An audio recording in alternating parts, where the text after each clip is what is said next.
თუ ჩემს ინტუიციას დავუჯერებ, ვიტყოდი რომ მოიმატა. ჩემი აზრით გაუმჯობესდა.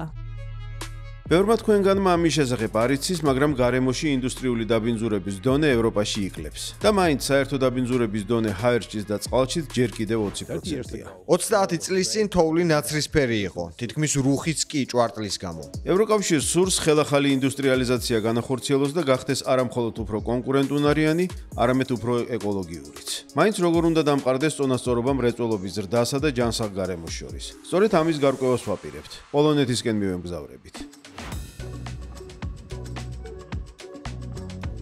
ჩვენი მოგზაურობა დავიწყეთ წიაღისეულის მომპოვებელი რეგიონიდან, რომელსაც ქვეყნისთვის სტრატეგიული მნიშვნელობა აქვს. აქ გარემოს დაცვის სტანდარტების გამკაცრების შედეგად ჰაერის ხარისხი საგრძნობლად გაუმჯობესდა. აი ეს არის გიგანტური ბელხატუვის ელექტროსადგური. მოდი ვნახოთ როგორია. ჩვენ შევძელით ევროპის ყველაზე დიდ ქვანახშირის ელექტროსადგურში შესვლა. ადრე ამ საკვამურებიდან იმდენად დიდი რაოდენობით მავნე ნივთიერებები ამოდიოდა, რომ მეზობელ ქვეყნებამდეც კი შეეძლო მიღწევა. დილამშვიდობისა. სასიამოვნოა თქვენი გაცნობა. ძირფესვიანი მოდერნიზების შემდეგ ელსადგურიდან მავნე გამონაბოლქვი შემცირდა. 1990-იანი წლების დასაწყისიდან ელექტროსადგურმა შეამცირა გოგირდის დიოქსიდის გამოყოფა 83%-ზე მეტით, აზოტის ოქსიდისა 66%-ზე მეტით, ხოლო მტვრისა 99%-ით. Redukowała do emisji 99% pyłów. მოდერნიზაციის ფარგლებში აშენდა სულ ახალი უზარმაზარი ბლოკები. დაიხურა ან გამოიცვალა ძველი ბოილერები. განახდა ელექტროფილტრები და დამონტაჟდა დესულფურიზაციის სისტემები. ამ განახლებაში ინვესტიციის ჩადება აუცილებელია, თუ გვინდა რომ ევროპის ინდუსტრიული ემისიების დირექტივას დავემორჩილოთ და საწარმოს მუშაობის უფლება შევინარჩუნოთ.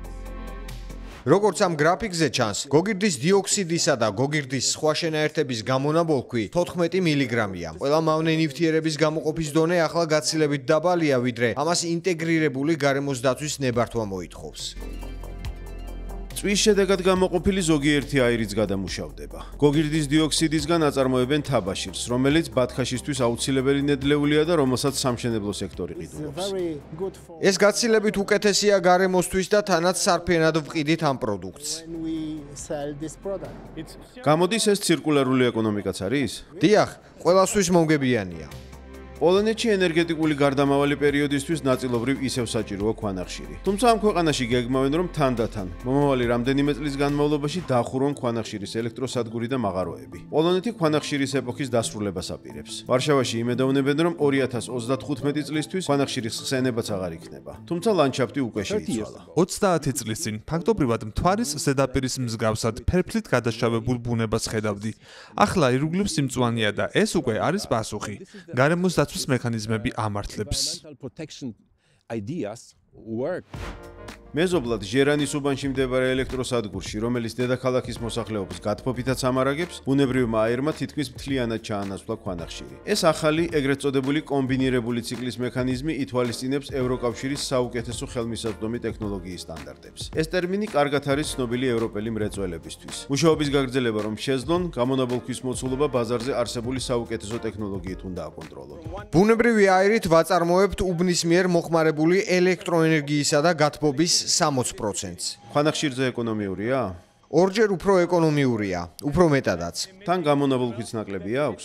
ნამდვილად, ძალიან მცირე გამონაბოლქვი გვაქვს.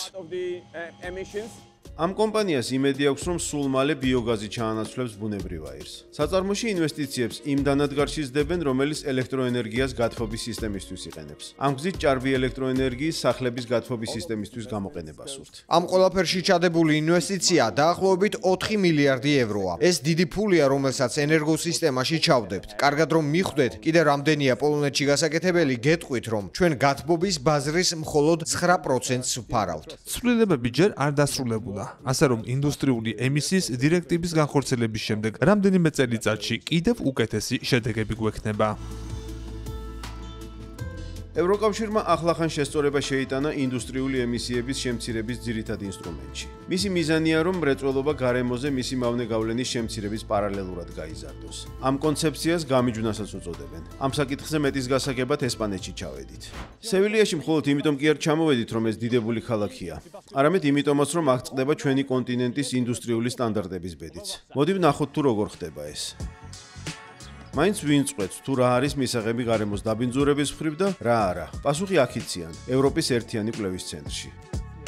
ეს არის ჩვენი ერთიანი კვლევის ცენტრი სევილიაში, სადაც ყველა ჩართულ მხარესთან ერთად ვიღებთ გადაწყვეტილებას ინდუსტრიის მომავალთან დაკავშირებით. ეს შენობა თანამშრომლობისა და მონაცემთა მართვის მოდელის ხერხემალია, რომელიც სევილიის პროცესის სახელითაა ცნობილი. აი, აქ იყრიან თავს იმ სექტორის წარმომადგენლები, რომელსაც განვიხილავთ. ყველა წევრი სახელმწიფოდან, ასევე გარემოს დამცველი არასამთავრობო ორგანიზაციები, რომლებიც სამოქალაქო საზოგადოებას წარმოადგენენ და თავად ევროკომისიის წევრები, რასაკვირველია. და 5 დღის განმავლობაში განვიხილავთ ფაქტებსა და რიცხვებს, რათა მტკიცე კონსენსუსი შედგეს, თუ რა იქნება საუკეთესო ხელმისაწვდომი ტექნოლოგია და როგორ აისახება გარემოზე.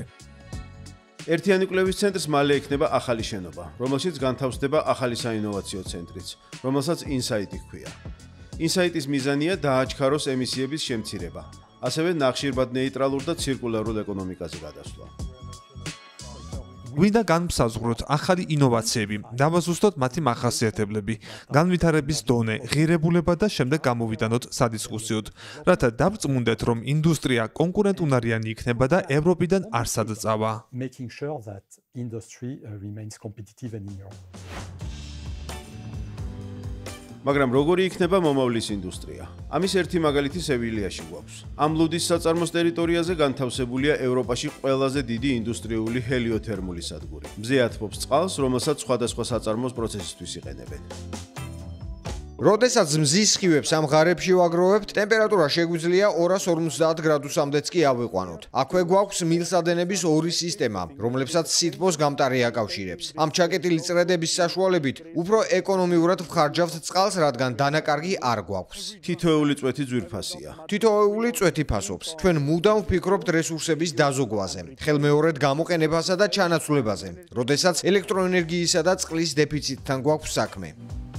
მეზობლად მდებარე მზის ელექტროსადგური მთლიანად ამარაგებს ლუდსახარშს. ჩადებული ინვესტიციები ამ საწარმოს თავის საბოლოო მიზანთან აახლოებს, რაც წლის ბოლომდე 100%-ით განახლებად ენერგიაზე გადასვლას გულისხმობს.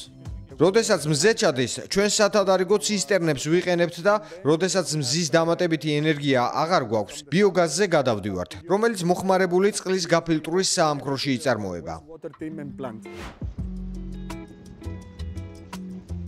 გვინდა რომ ნახშირბადზე უარის თქმამ ინდუსტრიას ხელი შეუწყოს, მაგრამ ეს ოცნებად ხომ არ დარჩება. ბოლოს სიტყვას ჩვენი ექსპერტი იტყვის.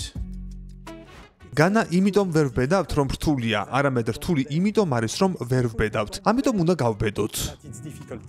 So we have to try. ესე იგი ვცადოთ? ვცადოთ.